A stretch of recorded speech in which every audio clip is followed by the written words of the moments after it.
The next biogeochemical gaseous cycle is the oxygen cycle.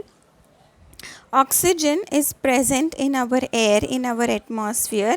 At about 21% of the atmosphere is made up of oxygen. 21% of the atmosphere. Now, definition of oxygen cycle: circulation and recycling of oxygen within the biosphere. If you all remember, in the beginning of the chapter, we have seen what is biosphere made up of. It is made up of atmosphere, hydrosphere and lithosphere. So when oxygen circulates, moves and gets recycled between atmosphere, hydrosphere and lithosphere, it is called as oxygen cycle. Now this oxygen, why it circulates or keeps on recycling in the biosphere? Because oxygen is highly reactive. What does this mean? Means that when it is in its free form, it will immediately combine with some other element or atom and it will form some compound or molecule.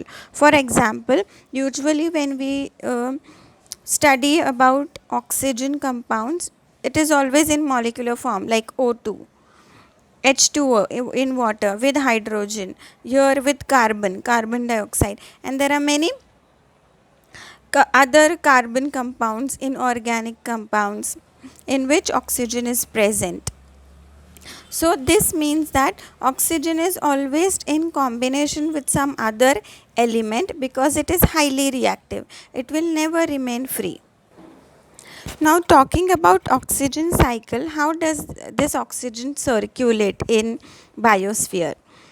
In process of photosynthesis, we have seen that oxygen is given out, released from the plants, and it is used when we do respiration, when animals do respiration.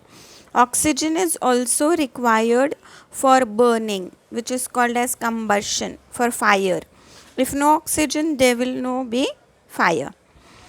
Rusting of metal, rusting of iron metal is also a process where oxygen is required.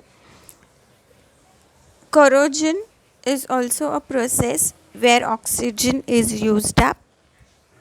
Oxygen is also used by animals, by us, for making or synthesizing proteins and carbohydrates.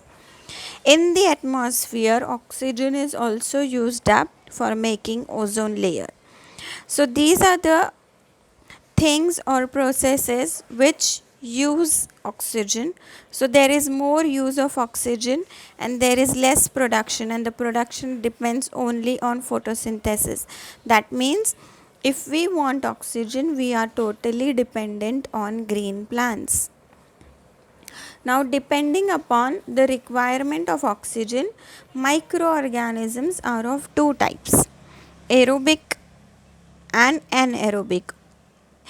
Microorganisms which require oxygen are called aerobes or aerobic. Microorganisms which do not need oxygen, they are called anaerobes or anaerobic microorganisms.